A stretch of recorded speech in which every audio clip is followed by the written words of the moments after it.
प्रेम नाम के एक धनी आदमी की शादी हाल ही में मोना नाम की लड़की से हुई थी। प्रेम और मोना खुशी खुशी अपना वैवाहिक जीवन व्यतीत कर रहे थे। उन्हें एक बेटी हुई। उन लोगों ने उसका नाम श्रेया रखा। सब सही चल रहा था, फिर मोना की तबीयत खराब होने लगी। प्रेम ने मोना की बहुत अच्छे डॉक्टर से जांच करवाई, लेकिन प्रेम मोना को बचा ना पाया। मोना की मृत्यु के बाद कई लोगों ने प्रेम को दूसरी शादी करने की सलाह दी। एक दिन श्रेया प्रेम के पास आई और बोली, हाँ पिताजी, मेरी माँ कहाँ है? मैं सभी बच्चों की माँ को देखती हूँ तो सोचती हूँ कि मेरी माँ कहाँ है। अरे बेटा, तुम चिंता मत करो, मैं तुम्हें तुम्हारी माँ जल्दी ला कर दूंगा। श्रेया का भोला भला दिल ये सुनकर बहुत खुश हो गया। अब मेरी माँ भी आने वाली है, अब मुझे कोई चिढ़ाएगा नहीं। हाँ, श्रेया को माँ के प्यार के लिए तरसता देख प्रेम ने सोच लिया कि अब वह जरूर दोबारा शादी कर लेगा। प्रेम ने मंगला से दूसरी शादी कर ली और मंगला से बोला, मंगला, मैं तुमसे सिर्फ इसलिए शादी किया हूँ ताकि तुम मेरी बेटी श्रेया को माँ का प्यार दे सको। क्या तुम मेरी बच्ची को अपनी बच्ची की तरह प्यार करोगी? हाँ, जरूर। मैं ये सब बात शादी से पहले भी जानती थी, तभी मैंने सोच लिया था कि मैं जरूर आपकी बच्ची को अपनाऊंगी। मंगला, तुम बहुत ही अच्छे हो, धन्यवाद। तुम्हारी जैसे लड़की से शादी करके तो मेरे भाग्य ही खुल गए। जैसे मंगला ने प्रेम से कहा, वह सब बिल्कुल झूठ था, क्योंकि मंगला ने प्रेम से शादी सिर्फ उसके धन के लिए किया था। वह जानती थी कि प्रेम कितना धनवान इंसान है। अगर वह उससे शादी करेगी तो पूरी जीवन भर उसकी ऐश ही ऐश होगी। मंगला को देख श्रेया मंगला के पास आई और बोली, पिताजी ने मुझे बताया है कि आप मेरी माँ हो। क्या उन्होंने सच कहा है? इतना सुनकर मंगला गुस्से में आ गई और बोली, ऐ लड़की, ज्यादा उड़ मत। मैं और तेरी माँ कभी नहीं। मैं तेरे पिता से पैसों के लिए शादी की है ना, कि तेरी देखभाल करने के लिए। हाँ क्या? रुक जाओ, मैं पिताजी को यह बात बताकर आती हूँ। मंगला ने श्रेया की चोटी पकड़ ली और उसे जाने नहीं दिया। हाँ, अच्छा, तो अब तू मेरी शिकायत करने जाना चाहती है? हाँ। मंगला ने श्रेया की चोटी बहुत जोर से पकड़ रखी थी। श्रेया जोर जोर से रोने लगी। अबे रो क्यों रही है तू? चुप हो जा। देख, मेरी बात सुन ले। अगर तूने मेरे खिलाफ एक शब्द भी अपने पिताजी को बोला तो यहाँ से सीधा घर के बाहर फिकवा दूंगी। और हाँ, यह भी याद रखना, तेरे पिताजी तेरी बात नहीं सुनेंगे, बस सिर्फ मेरी ही सुनेंगे। श्रेया का रोना सुन प्रेम दूसरे कमरे से श्रेया के पास आया। क्या हुआ श्रेया? रो क्यों रही हो? अब बताओ मुझे।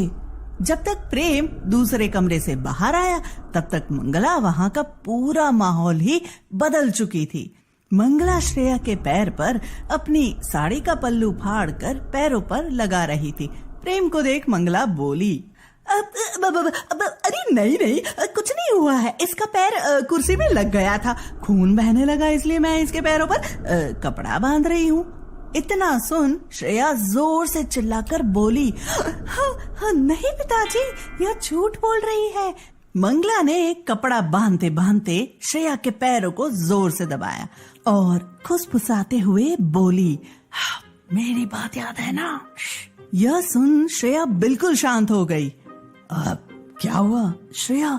बोलो, कौन झूठ बोल रहा है? हाँ। मंगला श्रेया की ओर देखने लगी। श्रेया डर गई। नहीं पिताजी, कोई झूठ नहीं बोल रहा है। अब माँ तो बिल्कुल सही कह रही है। कुर्सी से चोट लग गई थी, इसलिए मैं रोने लगी। अरे मंगला, इसका ख्याल अच्छे से रखो, कहीं ये फिर चोट ना लगा ले। हाँ, मैं तो इसका ख्याल रखती हूँ। क्या श्रेया बेटा, बोलो, मैंने सही कहा ना? जी, आपने बिल्कुल सही कहा। प्रेम बहुत खुश हुआ। वह सोचा, चलो जो मैं चाहता था कम से कम वो हो तो रहा है। श्रेया मंगला को पाकर खुश तो है। मंगला घर का सारा काम श्रेया से करवाने लगी थी और जिस नौकर को प्रेम ने श्रेया की देखभाल करने के लिए रखा था उसे भी मंगला ने निकाल दिया था।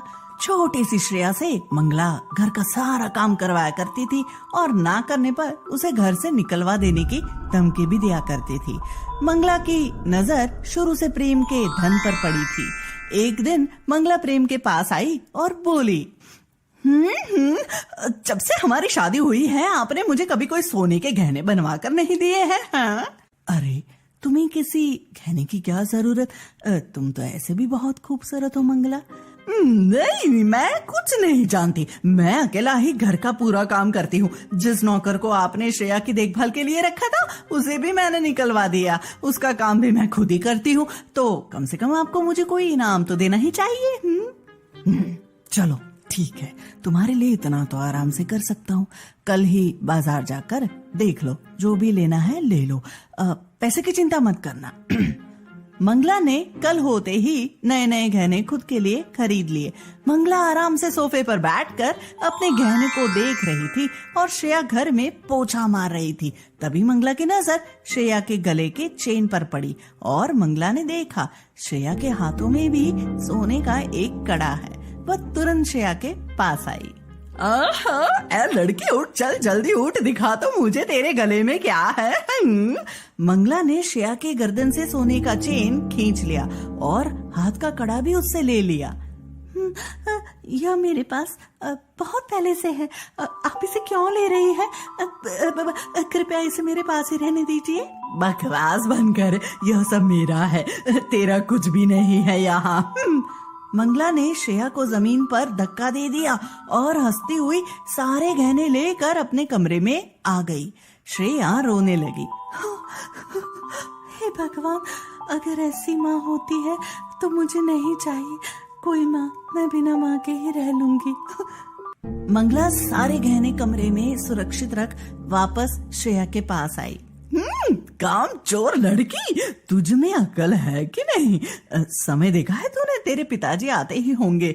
रोटी कौन बनाएगा? हाँ, जाकर रोटी बना। हाँ, मुझसे रोटी नहीं बन पाती है, आप खुद ही बना लीजिए। हाँ। मंगला ने अपने पैरों से चप्पल निकाला और श्रेया की ओर चलाते हुए बोली, चल भागती है कि नहीं, जल्दी जा और रोटी बना, मुझे ऑर्डर देगी। हाँ,